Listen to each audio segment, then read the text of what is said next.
Welcome back to my channel. Today we'll be learning about personification, an extremely common literary device that you've likely come across when reading books or poetry. Personification is a really useful one to learn and remember for your essays and exams, because it pops up quite often. Right, let's jump straight in. What is personification? Personification happens when human characteristics are given to a thing or idea that is not human. So for example, if I say, the sun glared fiercely on the gathered crowds, we know for a fact that the sun doesn't have eyes to glare, and is not capable of having thoughts or emotions, so it's not actually possible for it to look or glare at anything. So what's the point of personifying it? By giving something a human quality, the writer is encouraging the reader to relate to it. It's easier for us as humans to form a connection to non-human objects or ideas if they portray some of the same actions or emotions that we have. Here's another example. We took time to appreciate the beauty of Mother Nature. The description of nature as a mother figure allows the author to illustrate this concept in a humanized way. Relating the word nature to mother evokes a deeper connection to nature than just the plants and animals we see around us. It suggests that nature is a nurturing giver of life. You will often see concepts such as time, death, life, and so on personified to give the audience a deeper understanding within the context of the piece, and the word is sometimes even capitalized so that it looks like a human name. Another great reason to use personification is to add life and energy into inanimate objects. For writers, this is a really important part of creating engaging stories. It helps us to feel connected to the scene and to the inanimate objects. Take a look at this example from the poem Rising 5 by Norman Nicholson. The little coils of hair unclicked themselves upon his head. The personification of the boy's hair gives it a sense of spirit and life, and helps us as an audience to grasp even the smallest details of the scene that the author has created.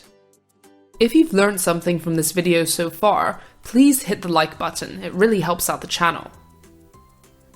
In addition to creating vibrant descriptions in literature, personification can also help to set the mood or tone of a scene. Let's have a look at this extract from A Christmas Carol. The gruff old bell was always peeping slyly down at Scrooge out of a Gothic window in the wall.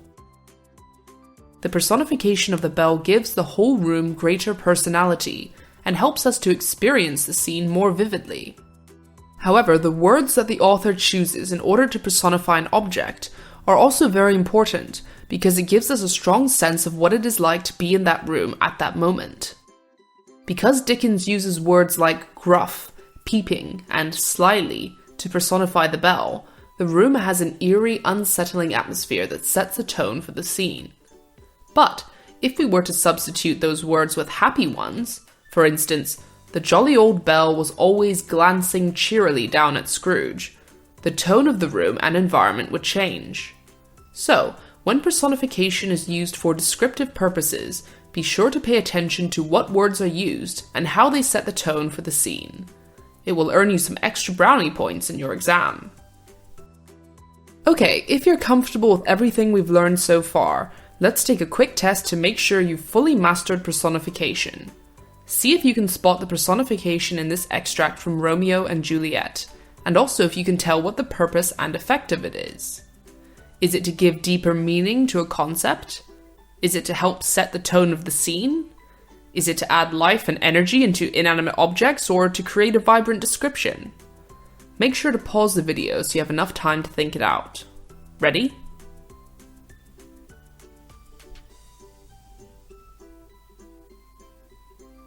Finished?